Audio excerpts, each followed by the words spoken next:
Hi everyone, welcome to Aspirational Women.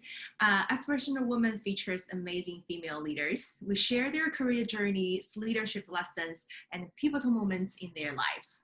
Today, our special guest here is Jennifer Burns. Hi Jennifer. Hi, Lingling. How are you? I'm doing well.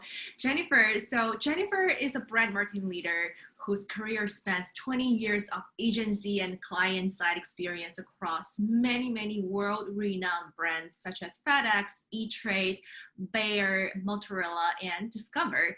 And Jennifer also shifted from consumer branding to talent brand recently and currently leads employment brand for Discover, a financial services company. So I'm so excited today to chat with Jennifer regarding her career journey and her leadership lessons along the way. So Jennifer, welcome. You have amazing career with many different accomplishments. You're a brand innovator, 40 under 40. Can you share with us your career journey briefly and how you got to where you are today? Yeah, sure. Well, Lingling, also, thank you so much for having me on. I am also It's such a a big pleasure. fan of yours and this program that you're putting together. I love it. It's such a great idea. So my career, I started in advertising and ad agencies in New York. Mhm. My first agency was Gray, and I ended my ad agency days at BBDO, and Mhm. loved working in agencies. It really taught me so much, and I think the biggest thing was it taught me a passion for brand strategy and brand positioning.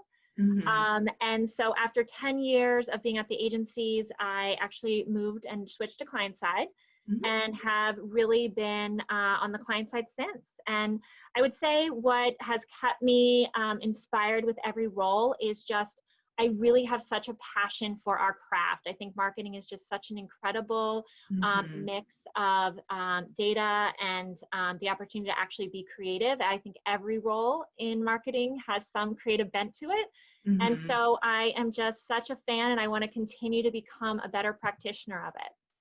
That's awesome. And marketing app definitely also has changed a lot, and which It really has, pushes marketers to keep learning and keep challenging ourselves. So definitely. currently you're the head of candidate brand at Yes. Discover. What does your day-to-day actually look like for those of us who may not be familiar with what does a head of candidate brand work looks like? Absolutely. I actually had no idea until I jumped in this role either. So my whole experience has been on the brand side, consumer Mm-hmm. marketing, other products. Definitely a lot of experience in financial services, and so in terms of my day to day, in fact, a lot of it looks the same as it would on the consumer side. Mm-hmm. The same challenges of refining your targeting, optimizing to be more effective and more efficient, Mm-hmm. having your messages resonate with different segments of your audience. Very similar. I think what's interesting is that I've seen how employer branding is, I'd say 10 years behind where consumer branding is Consumer branding is. yeah, from a Mm-hmm. sophistication perspective, right? Like there's Mm-hmm. SEO and there's, all the various facets of targeting through it, but it's Mm-hmm. definitely harder to get to the audience because of some of the, we're not allowed to target specific groups, of course. And it's really hard to be able to target somebody based off of a skill set in all channels. That's right. So there are definitely some differences. But what's interesting is that those similar that experience that I've had on the consumer side has let me come into the employer brand side and see the opportunities. And there's so much opportunity to stand out. I would say the greatest challenge is on the consumer side for your products and services. It is a lot easier for a customer to understand what you have to offer them. They can see it, they can sometimes taste Feel it, it, right? they can feel it. Mm-hmm. On the employer side, it is so much more about the feeling that you evoke, Right. because you're selling culture, and That's right. company culture is something that's really hard to articulate. So Mm-hmm. that's what's exciting about it, because it is one of the most important decisions you make as a person. Where Mm-hmm. you work and what you do is so important to so many of us. And so being able to help somebody really find that place where they feel at home and they feel that they have an opportunity to grow is is just, it's so gratifying. So it's been really fun to be on this side and to focus on culture. That's right. That's right. I think it's also kind of a different product. It's almost like an intangible product when you talk about the culture, the team, and the human Absolutely. resources side. But I believe the skill sets are very, very similar in terms of storytelling, defining the targeting audience. Um, Exactly. so you have worked on so many brands, and creative campaigns across different industries. What was the most memorable campaign you did? And share with us why. Yeah, absolutely.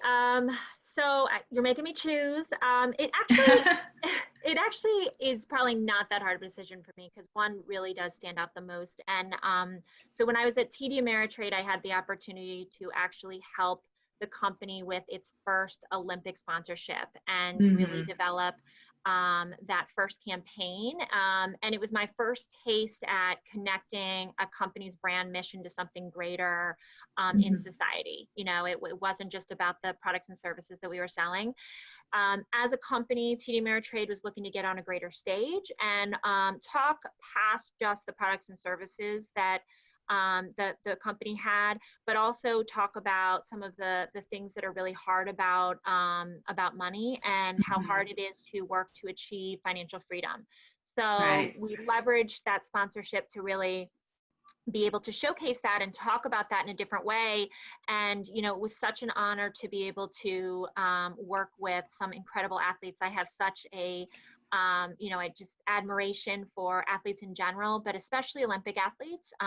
They work so hard their entire lives for a few moments in time. And Mm-hmm. so to really be able to work with a group of people who is so focused and dedicated to something like that was just amazing. So it was really special to get to do that for the company and also just to be a part of it. Wow, that's amazing.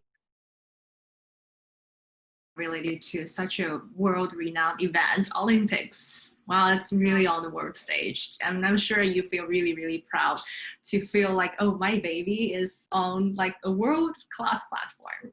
It was amazing. What were the most important skill sets that you built at agencies which helped you to become a better in-house marketer? Because I know a lot of my friends who have been working in the agency side, a lot of them want to move into in-house. Yeah. So I'm curious about what are some of the important skill sets that you built previously. Yeah, I would say I feel really lucky to have started my career in advertising and at agencies. I think that there's a Mhm. lot of tangible skills that you learn, and then there's also a tenacity that I think agency folks have that is bred by people who want to get into that and are a little crazy to want to live the agency life for a while. Long hours and a lot of hard work. So Yeah. that's something that I still look for in people that I hire because I have such admiration for people who do that. But I would also say, just Mhm. from a skill set perspective, the entire focus on understanding customers' needs and really defining customer insights is something that I think is really important and can set someone who's been in the ad agency world apart. Both on the Mhm. media side as well as on the creative ad agency side. Being part of building customer segmentations and doing consumer ethnographies to uncover the psychology behind decision making is something that Mhm. I do think that agencies, definitely I think are set apart from what you see within a client side. So I definitely think those are some skills that could definitely set someone apart. That's awesome. I'm assuming you're very good at taking rejections, having worked on the agency side. Yes, yes. It's interesting because I think you also learn, through client servicing skills, how to Mm-hmm. navigate and be in a room with people at all different levels. Even, I've had the fortune, I think a lot of young people at agencies get the opportunity to participate in meetings with company CEOs that, folks on the Right. other side of the house, on the client side, don't even get to be part of. So it does allow you, I think, to show up in a little bit of a different way. And yes, you have to be willing to take some of the rejection when ideas are not bought, and really hear what, your clients are saying. Yeah, yeah. Sometimes I work with agencies, maybe there are three agencies, but we could only choose one. But seeing three great proposals, it's just also really hard, even at the client side to say no to, a wonderful agency. Definitely. It definitely is. But I think when you're honest about that and why you make a Yeah. decision, and it becomes a learning opportunity also for them, Hmm. because they know that not everybody's going to win the business, Hmm. so that they can learn from it for next time. Yeah. So going to the client side, what were some of the biggest surprises that you didn't expect at all? Yes.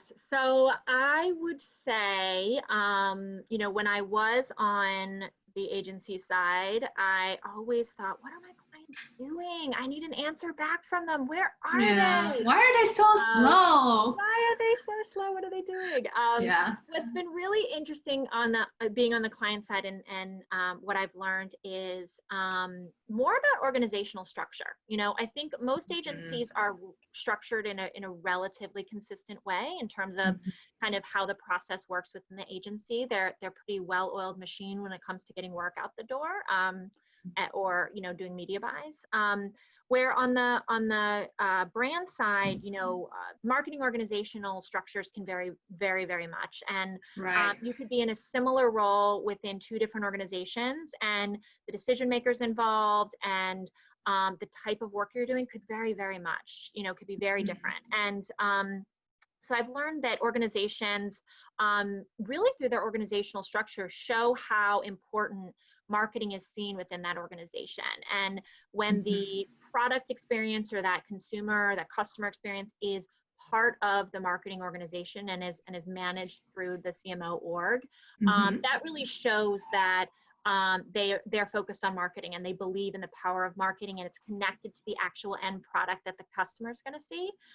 When they are Mhm. separate, you definitely, and I've been in those roles where, I Right. have to, validate every single reason why we need to market, and you're always having to provide rationale for every dollar you spend versus, Right. really being also at the table for the business decisions, and your KPIs are the same as your product owners, and that you guys are all Mhm. focused on the same thing. So Mhm. certainly the latter is much more fun, and you know that you can actually get a lot more done. Yeah, for sure. I think if you haven't really worked in the client side, it's probably a little bit hard to understand how many cross-functional teams that marketers actually also have to, work with. If you want to Yeah. spend the money, then we probably need to talk to the finance team, like as you mentioned, to provide national rationale, or maybe working with our IT team to really make sure we are actually capturing the data, like we are having a data structure somewhere like built. Right. So yeah, thank you for sharing that. Yeah, it's definitely amazing to hear some of the aha moments you have moving from agency side to the client side. So we talked a little bit before about, marketing has really changed so much over the years, and specifically with all the emerging channels of social media, and we just have to be like almost everywhere in every platform, but we also have to be very careful about the core messages and the purpose of using different social media platforms. So I'm curious from your perspective, how do you see marketing evolved over the years, and what really changed the most, and what still remains true? Well, I think you definitely hit it on the head, Lingling. I mean, as there's been evolving channels, more opportunities to target and get to your customer with messages. As a marketer, as a brand, you have to figure out what are those right channels, and where does your message show up authentically. And So I would say that that's definitely what has changed. But also, I think that consumers have gotten a lot more savvy, and they don't expect a brand to be in every channel. I think that, testing and learning is part of what marketing's about, and we need to do that. But also really owning your brand values, your mission of what you're trying to achieve, and ensuring that you're choosing channels that really connect with consumers in the right way, that meet that, versus just trying to get to them where they're at, which I definitely think is slightly different, because consumers' expectations have changed.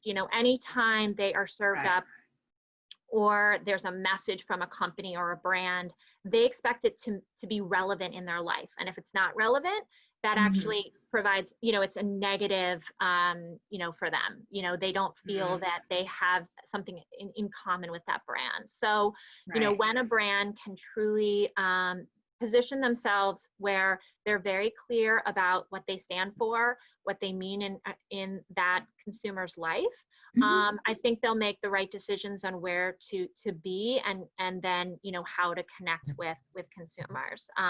So brands rooted in social impact certainly will be the most successful, especially now. And then I would also say that loyalty still exists. I think we always have the conversation about whether consumers are still loyal, and if there's brand loyalty, if that's dead. But I would say it's really not. I mean, I think that you can win the hearts and minds of a consumer if they connect with your values. And I think that's where you see, especially younger consumers, they are choosing brands that connect with their values, and they're making decisions knowing, how does this company actually produce this product? What does their company makeup look like? They truly do want to ensure that where they're purchasing, because they have a lot of options, their purchasing makes them feel good. Yeah, for sure. As consumers, or even, for a lot of millennial consumers like me, like I sometimes go to a company's leadership page to see who are their executive leaders, are they diverse? And then I go to, if it's a manufacturing company, I try to see, okay, where are their factories, are they treating their workers fairly and equally? Absolutely. So all those things definitely come into my purchasing decision. Yep, absolutely. Yeah. So our community consists of women with, high aspirations. That's why we call it Aspirational Women. What advice do you have?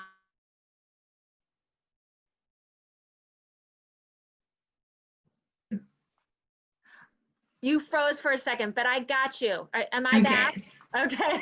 You are back. Lingling, I would say, I love this community.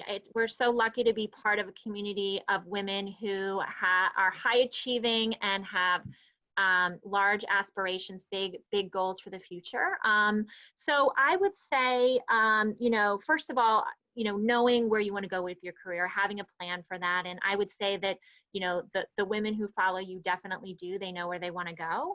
And then one piece of advice I would give that I did not learn early in my career was, to actually not be afraid to speak up and share that. So, if you do have a goal to be a CMO and that is what you're looking to achieve, really get to understand why for yourself. Is it just the title? What is the meaning of it? Is it something greater for you? Some sort of impact that you want to make in society? Really start to refine and crystallize that for yourself, and then actually be open about that with your managers, with mentors that you have. So that they're aware of it. I think I learned probably a little too late that, speaking up is, you shouldn't be afraid to speak up. You should be open about that, because how can someone help you if they don't know where you want to go? And then obviously, and secondly, with your work, and really, showing through your work that you are of value.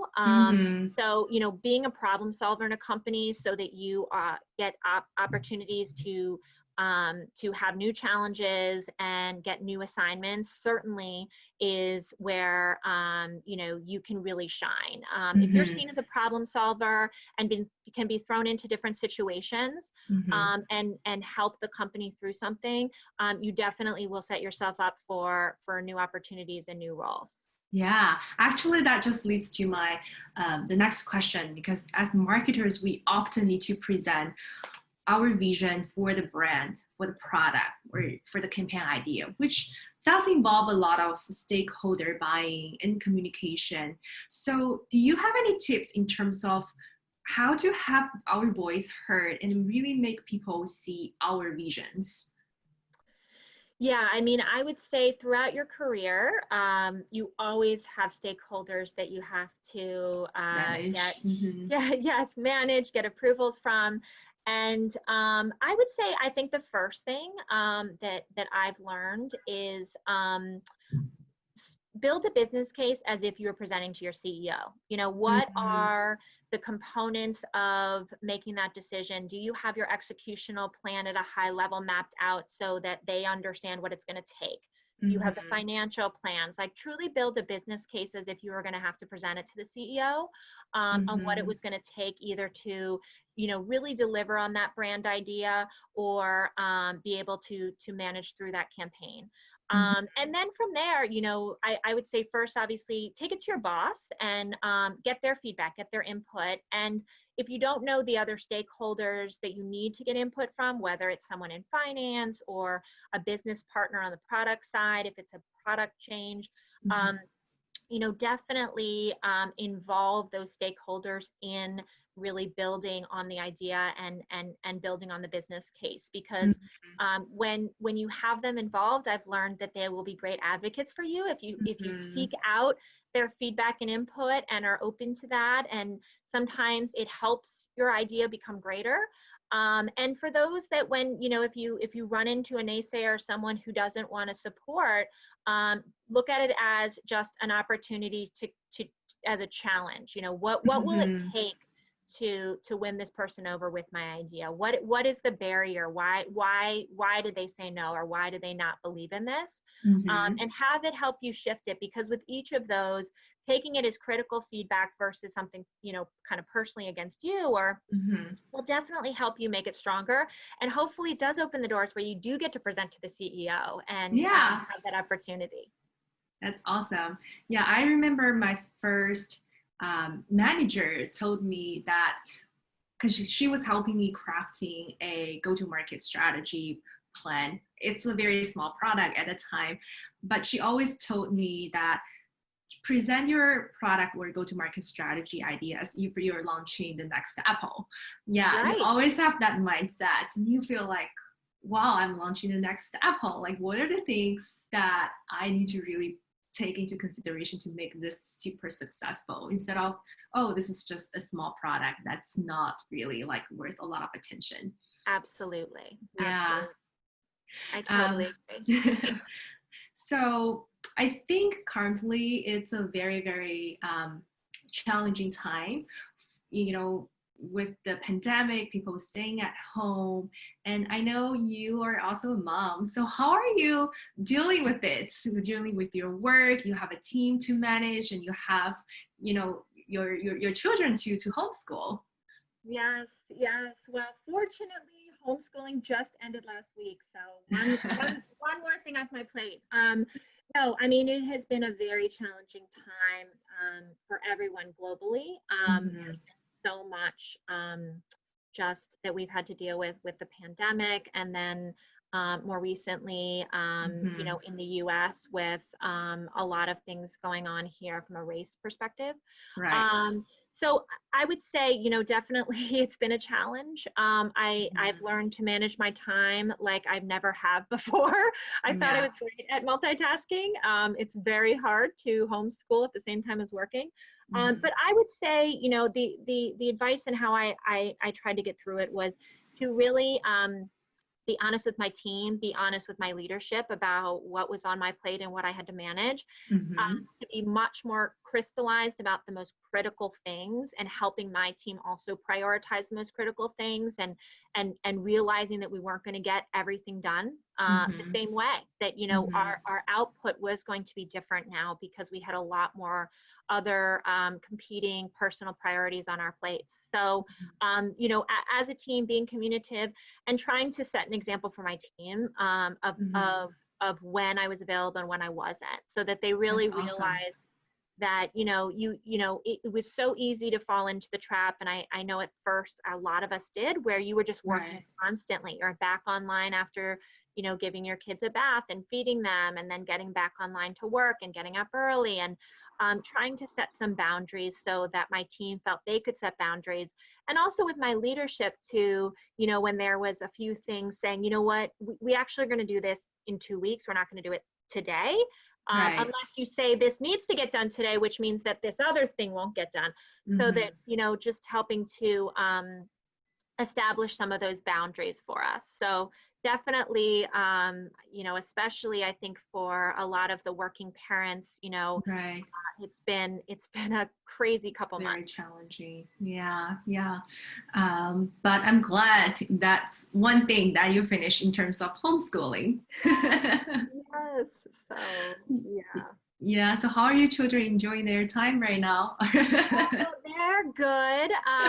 We have set up a few mini camps here because all the camps in Chicago also have been closed. But I was able to get one of our babysitters who's a graduating high school senior to do a little mini camp with some of the kids just in our neighborhood. So they get to see some friends and do some things outside, and still be able to social distance, but in a very, in a much Safe more way. fun way. Yeah. Yeah. That's awesome. Wow. Thank you so much, Jenny, for sharing your insights, your wisdom, your leadership lessons with us. I still have one more question for you, which I always love to in all of my interviews. If you're not a marketer today, if you're not doing anything you're doing right now, and money is not a problem, what would you be doing? Oh man, I wish that were something I could do. So I would first say I would love to be a travel writer. I think that would be incredible to be able to travel the world and write about. I love traveling and seeing the world, but right now that'd be a little tough. So Stop now. I would say I'd love to just live at the ocean and write and do art, and Wow. not have to worry about money would be incredible. Even though I'm not skilled in either of those things, I feel like after getting to do it as a second act and not have to worry about money, it would start to work out. Do you love writing? I do, and I don't know. I think you probably share that a little bit, right? You like to write, and it's just something that I don't spend enough time on. And Yeah. with all the competing priorities, it's just something that I don't, it takes time. It's certainly a craft that takes some time, but it is something I love. I love, reading and learning, through storytelling. So I think it'd be fun to get to do as a profession. For sure. I definitely think writing takes a lot of hat space. And as marketers, we tend to think more on the business side. We think about how to generate revenue. We think about who are the business's target audience, how do we take the product to the market, but less about like emotions, writing about emotions or things, just little Right. things in our life. So yeah, I hear you. Yeah. I totally get you. Yeah. Okay. Thank you so much, Jennifer, for coming to Thank Aspirational you. Woman today and sharing your stories with us. Thank Thank you, you. Lingling. It was so good to see you again. Take care, and I look forward to seeing you again soon. Awesome. Thank you. Bye. Bye.